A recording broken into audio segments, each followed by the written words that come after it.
Today we're going to be talking about how to tell when your doe is in heat. So there are a lot of different cues. Some goats will have all of them and some will have none of them. But there are even subtle changes that you can see in some goats.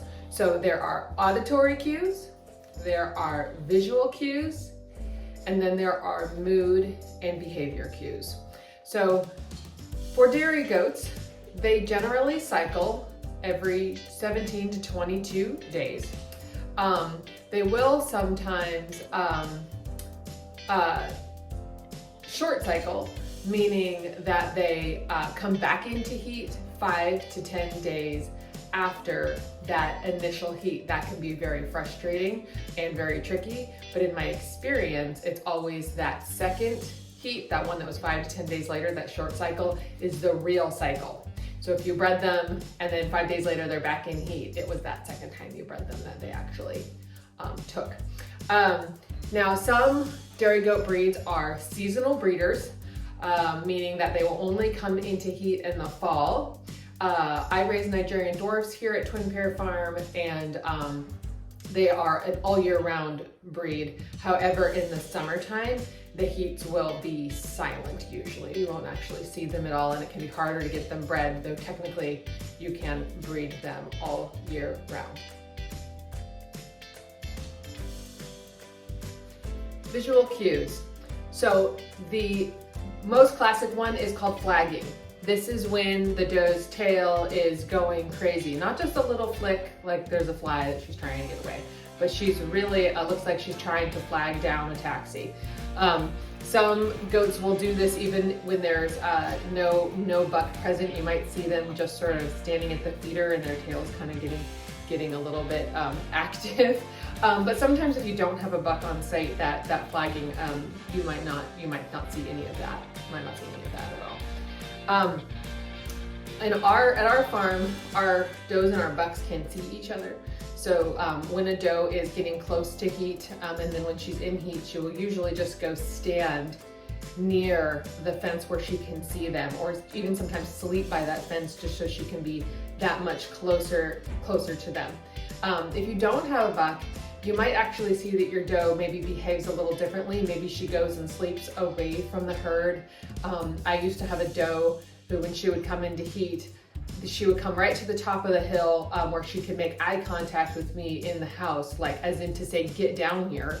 And she would never be in that spot except for when she was in heat. And that was actually before we ever had a buck on site. But that you'd see a change in her behavior. What I think is the most telling is to actually watch the vulva. A doe in heat will have a pink swollen vulva, and if she's in a nice good heat, it will actually sort of, the vulva will look quite swollen and a little bit more open than when she's not in heat, where it will kind of lay flat and be whatever her normal skin color is. I suggest to people who are trying to train their eye as to what an in-heat vulva looks like to take a picture of your doe's rear end every day, and then you can document that change, because sometimes, to the naked eye you might not see it, but if you actually compare day-to-day pictures, you can get good at seeing when those changes happen. So the other thing to look for is mucus from the vulva. As she's coming into heat, you'll have a thinner mucus, and then as she's in a true heat and her most fertile, it will actually get kind of thicker and more of a white as opposed to a clear. So this doe, when I put her up on the milk stand this morning, you can see there's some dried mucusy content next to her vulva. So I can see that she's been having discharge, and I can also see that where she's normally brown, we have a little bit of pink showing. Now, she hasn't flagged at the fence yet. She hasn't been making any noise or hanging out by the bucks, but I would guess that by tomorrow, this doe may be in a full heat. So 24 hours later, we've got a lot of sticky mucus coming now. We still haven't seen flagging at the fence. I think that this doe is still on her way heading into heat. So this doe has been in heat the last couple of days. She's about coming out of heat. You can see that her vulva is very pink, very kind of open and kind of juicy looking, ripe, I would say. Stop moving, sweet. There you go. Hi.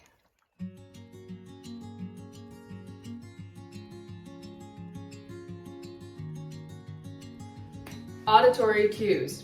Okay, so not all does have this, but some does will scream bloody murder when they are in heat, just to get your attention. I had a doe who was never talked, not ever called out, but the day she was in heat, everybody in the 3-mile radius knew. Ironically, the doe's name is Sing, but she would only sing when she was in heat. I had another doe that really freaked me out. I've only seen this in one doe. She would moan when she was actually in heat. I thought she was sick the first time I saw it. And then when I saw it happen again 19 days later, I was like, oh, this is her tell for when she's in heat. So that might be something that if you don't have a buck on site, you might find that she will speak more when she is in heat. Take notes if you are seeing this and you think, oh, maybe that's happening this day. So write it down, document it. Can't hurt to not. More information is good.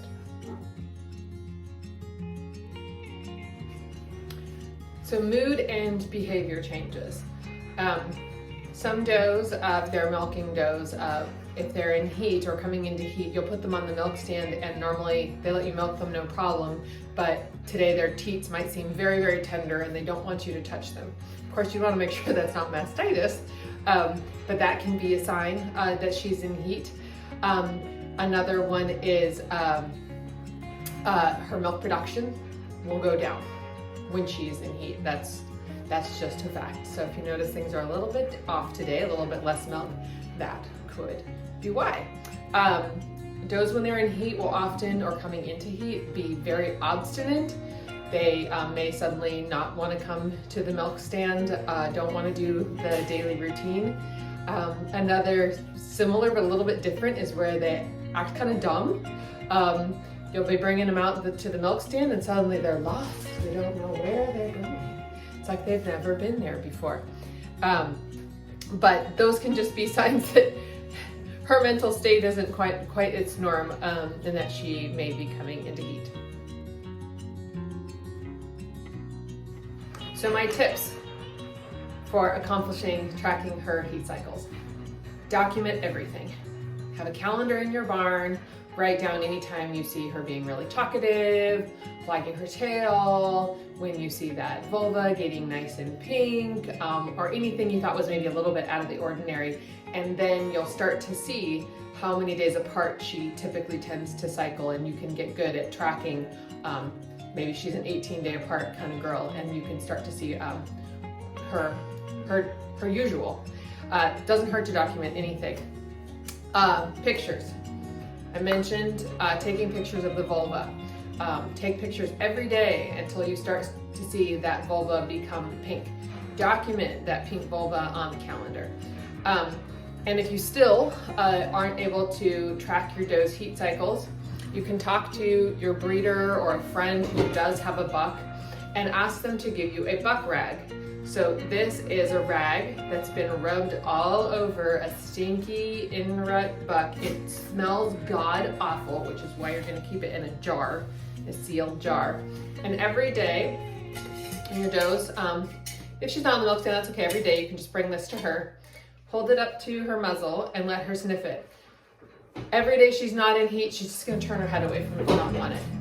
When she's coming into heat, she'll get excited about that rag and behave differently. I had a doe who would, when she was in heat, she'd bite it and pull it out of the jar, or sometimes you'll just finally see that flagging. But if she's not in heat, she won't care for this at all. So that can be a good way to help you if you don't have a buck on site. So best of luck, have fun, and I hope your doe gets bred this year.